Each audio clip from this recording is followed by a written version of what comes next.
Hey guys, Coach Colt here.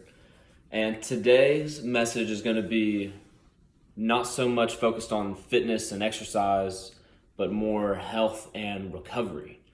And as you know, behavior change and our habits is what we really focus on with this kind of stuff. And today's habits are going to be more geared toward helping you sleep better at night, recover better when we're spending 8 hours ideally in bed, and that's going to allow us to wake up the next morning with much more energy. It allows us to open our eyes and be a little bit more awake immediately instead of having to open our eyes and then feeling very groggy and very sluggish and having to spend more time waking up in the morning. So this allows you to be a little bit more alert in a much more natural manner.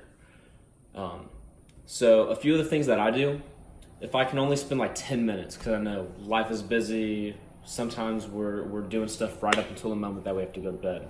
So if we can squeeze in 10 minutes of like foam rolling with, a foam roller like that, or a lacrosse ball, maybe one of the bigger foam rollers, it really doesn't matter. We're just gonna work on soft tissue and kind of massage ourselves, give ourselves kind of a deep tissue massage before we go to bed. And that's gonna help us put ourselves in a much more recovery kind of state. Sympathetic or parasympathetic nervous system, and we'll talk about all that in a different episode. Another habit that I like to do is whenever I get a chance to spend 10 minutes in just a hot bath, preferably with Epsom salt to help kind of draw out a little bit more of those toxins, even if they're superficial and we're not getting super deep in, extracting deep toxins. All good, because if we're releasing a little bit of toxins, that's still better than nothing. So ideally Epsom salt, if not just a hot bath in general. That's going to help kind of lower the core body temperature deep inside our torso, away from our visceral organs, and draw that hot temperature, the extra blood flow, up to the surface, up to the skin, because we need our internal temperature, our core temperature, to drop a few degrees and get a little bit cooler on the inside for us to be able to fall asleep a little bit better once we climb in bed.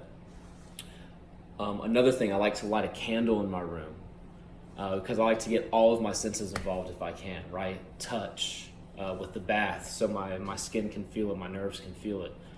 A candle, also feel with the soft tissue stuff. A candle will get my visual with the dim light, really kind of turning that engine off, so to speak, and also the pleasant smell puts me in just a very good place, a very good kind of calm, kind of happy place. Another thing is music or a podcast, something very, very calming and instrumental, ideally, with no words to where you have to interpret a language, more so just auditory.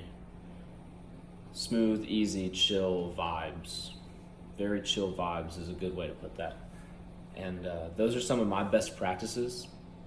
Use those for about 2 weeks, maybe one to work on it. If you're feeling ambitious, you can maybe do 2, but keep it very minimal and keep it very specific. And if you only get 10 minutes of each of those a night, that's totally fine. And if it's not every night, just do it as much as you can, because we're never going to be perfect, but we can always try to be a little bit better than we were the day before. And that's really what it's all about, building on our small wins until all of a sudden it's a big jump and a big change in who we are.